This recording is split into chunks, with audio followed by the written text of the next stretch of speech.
Hello again, this is Aaron, and we are continuing with our series on the 12 Days of Christmas with day 11. Yes, we are almost to the end of Christmas, which I know for some people would have ended a long time ago, but if we celebrate the 12 Days of Christmas, well, it takes a little bit longer, and that's just fine. Sorry. Anyway, continuing on with the 11th day of Christmas is 11 Pipers Piping, and we will start here in just a second. So on the 11th day of Christmas, my true love, God, gave to me 11 pipers piping. And this is a gift that a lot of people would not want. 11, first off, you have to like bagpipes, and then second, you have to find 11 people, and there's a general stereotype with bagpipe players. They tend to be a bit on the large size.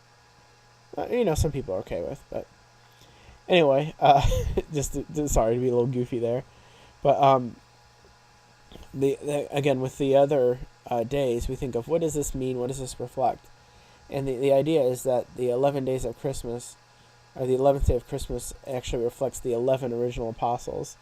I mean, we know they added one later, but and those are Simon, Peter, Andrew, James, John, Philip, Bartholomew, Matthew, Thomas, James, son of Alphaeus, Simon the Zealot, and Judas, the son of James. So, although Judas being the one that we don't really celebrate, obviously. Sorry, I was reading the list, his name was right there. But that is interesting because we think about, again, what does that mean to have the apostles. And I think it's interesting they're attached to music because I think the idea of Christianity in general is supposed to be one of happiness, and music is supposed to in some ways convey that. It connects emotionally, at least. So to think of the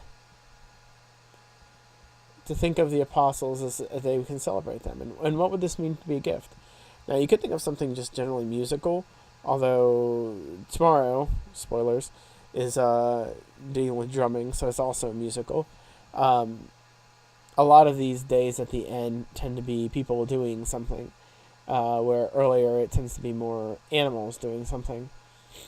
So, or in the case of the 8 maids of milking, it's people doing something to an animal, hopefully. So, what does the 11th day of Christmas mean? What can we do to give someone on this day? I would say that in thinking in lines of what the apostles did, it might be good to give somebody something to embolden them to share the gospel with others, to go out and help other people, these sorts of things. It might seem really vague, but how to implement that into gift giving can be complicated. But the idea of giving somebody something that can embolden them to go out and go forth. We do remember he's not one of the original apostles, but the Apostle Paul was supported in many ways by Barnabas, and often referred to him as the son of encouragement, someone who was able to support him throughout and to keep him what he needed to do. And so we could act in the same way. Maybe it's somebody who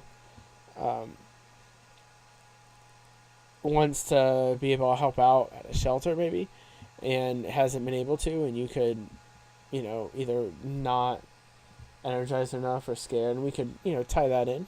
Something to do, that sort of thing. And this is just one quick thought. There's a lot of other ones that can come up too. So anyway, that's it for day 11. Tomorrow, or soon we'll be doing day 12, which is the last day of Christmas, and following that is Epiphany, the holiday that is too often forgot, I think. It's very important for anyone who is Christian and not ethnically Jewish.